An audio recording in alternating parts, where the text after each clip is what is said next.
boys and girls. I wanted to read you a story about a very important bird. And this very important bird is a bald eagle. And do you know why it's very important? Because the bald eagle is the symbol of our country, the United States of America. And bald eagles were always considered pretty special because the Native Americans, the first people of our country, felt that the bald eagle could fly the highest of all the birds. So that meant that they were very special. So if they ever found a bald eagle feather, it was treated with respect, and not everybody could have one. They would only give them to people in the tribe that showed respect and bravery and strength and goodness and kindness. So bald eagles, when they're born, don't look like this. They look very different. So let's get our story out. It is called Elf the Eagle, and it's by Ron Smith and Ruth Campbell. And see, this is a baby eagle. That's what they look like when they're born.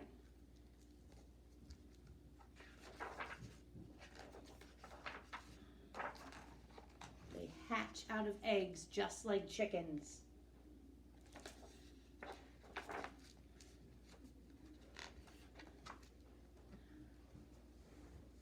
As soon as Elf the Eagle broke through his shell and popped his head out into the wide, wide world, 3 surprises greeted him.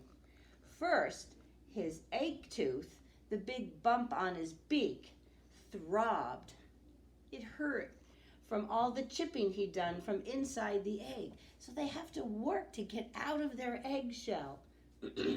He knocked himself silly with 2 days of rat-a-tat-tatting.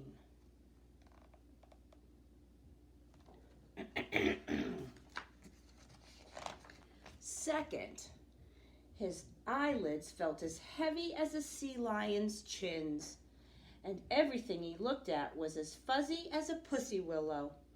Finally, his legs felt wobbly, as if he were trying to stand on a pool of jellyfish. He kept falling over.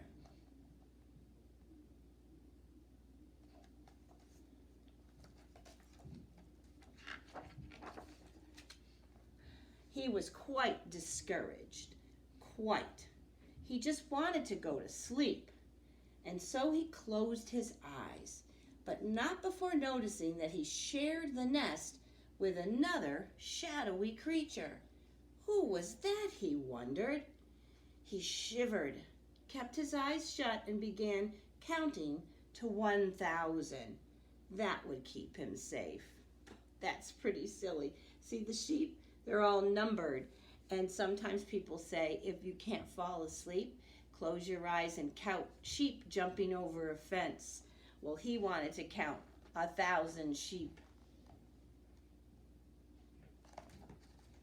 I certainly would be asleep way before 1,000.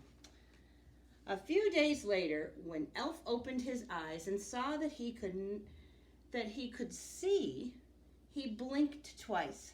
1, 2, let out a squawk, and shut his eyes as tight as an oyster. He took a deep breath. It's kind of like when we do that, we close our eyes and take a mindful breath. Then he inched closer to the edge of the nest to get a better view. Slowly he opened his right eye and peeked out beyond the weave of sticks and twigs and moss. This couldn't be. He was in a tree, high off the ground. His parents had built a nest at the very top of the tree. Well, almost at the very top, near where the last branches forked out, below a snag that pierced the sky like a giant spear. Why Why had they built it so high? What were they thinking?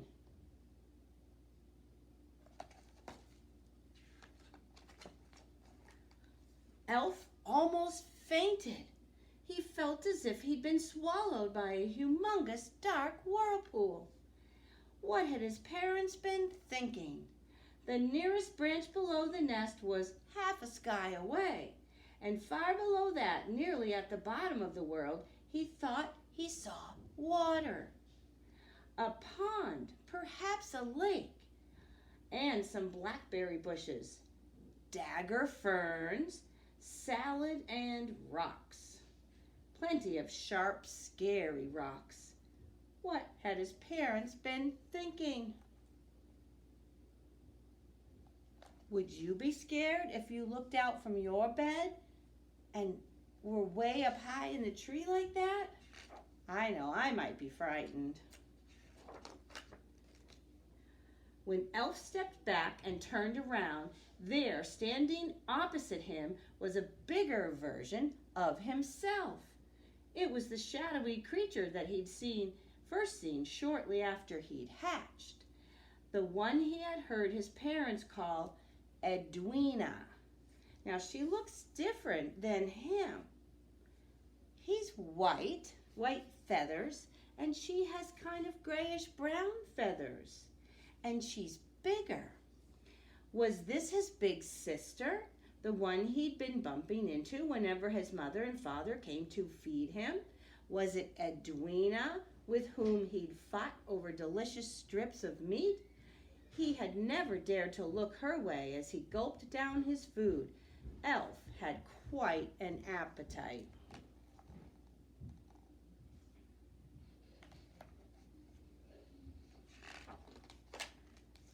Edwina eyed him up and down, that's like this, stretched her wings, and let herself be lifted off her feet by a giant gust of wind. Already she had dark brown feathers. Again she caught a blast of wind and rose, hovering. She was almost airborne. "Edwina," Elf screeched, "look out!" "Scaredy cat," Edwina screeched back. "You're a runt.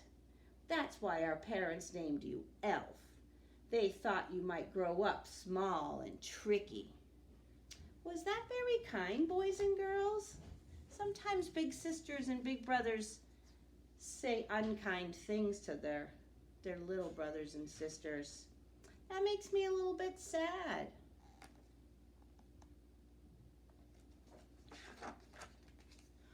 Now he had something else to worry about. His name. What had his parents been thinking?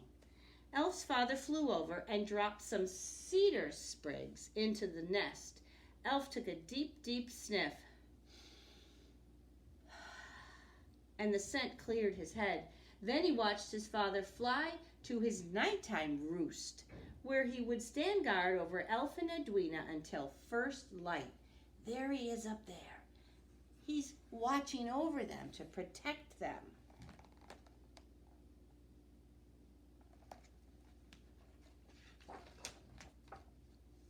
At night, under the stars, being at the top of the tree didn't bother Elf. He often went for a walk about the nest, which annoyed Edwina.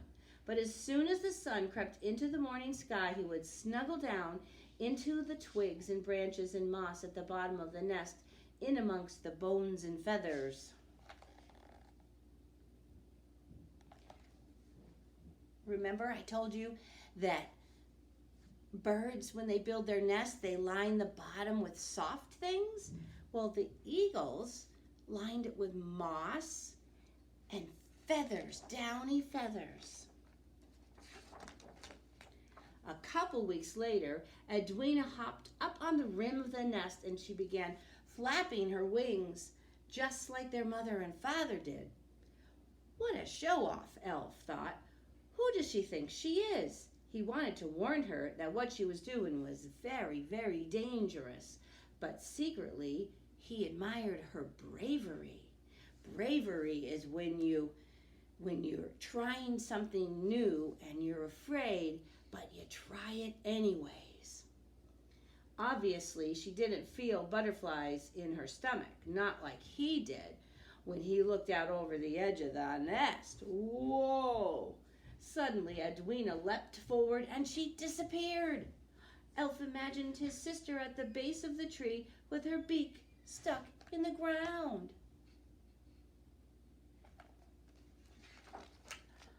He couldn't bear to look until he heard his parents making happy sounds, shrieking in delight, like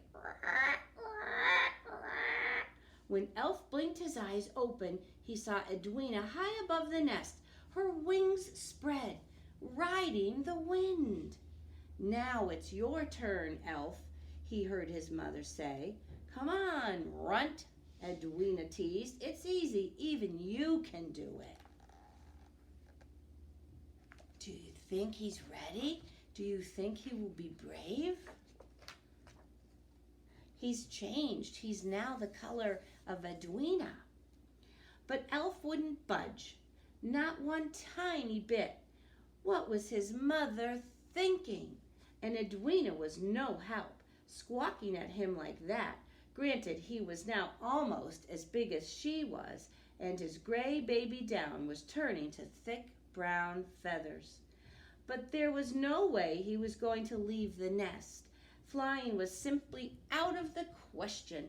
He started counting to 1,000.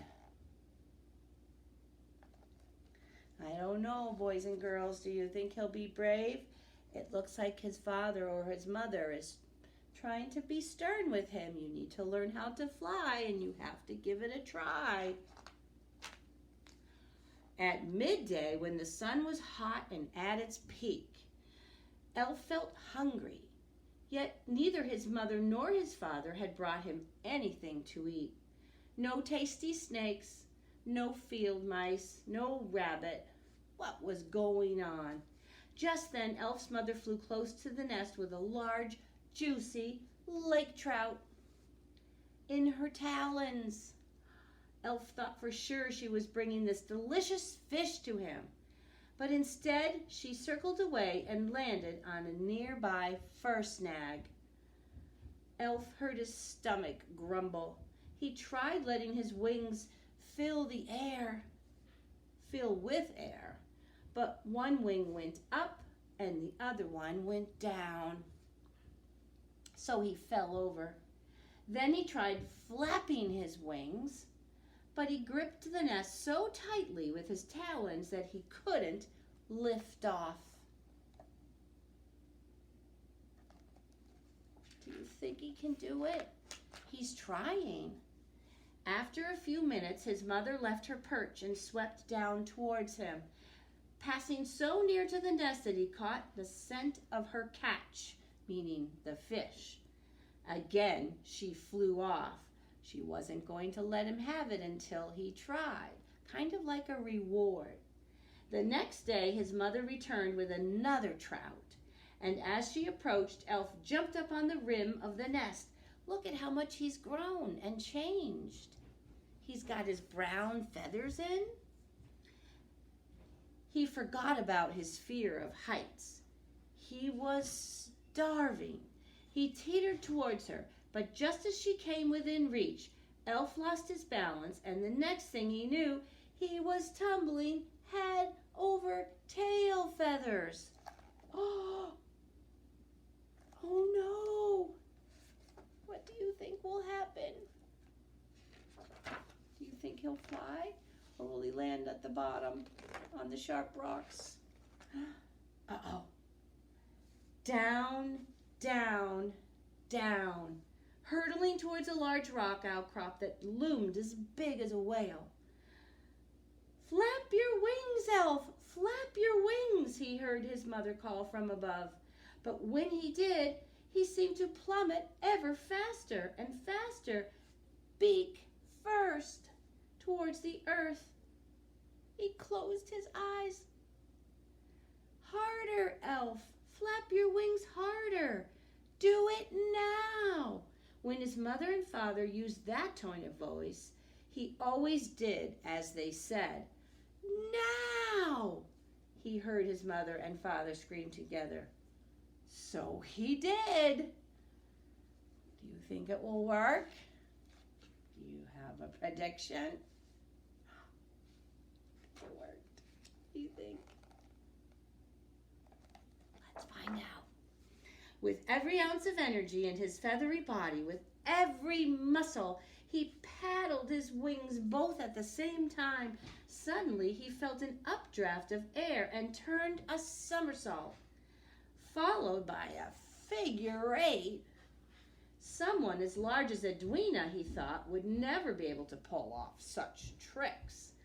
Soon he was arcing back up into the sky, the world slipping, racing along beneath him. Then he flapped his wings once, twice, 3 times, and he was gliding, climbing higher and higher, and he knew then that his mother and father and sister, he was a beautiful shape, wheedling and soaring in this blue, blue sky, just like his mother, father, and sister.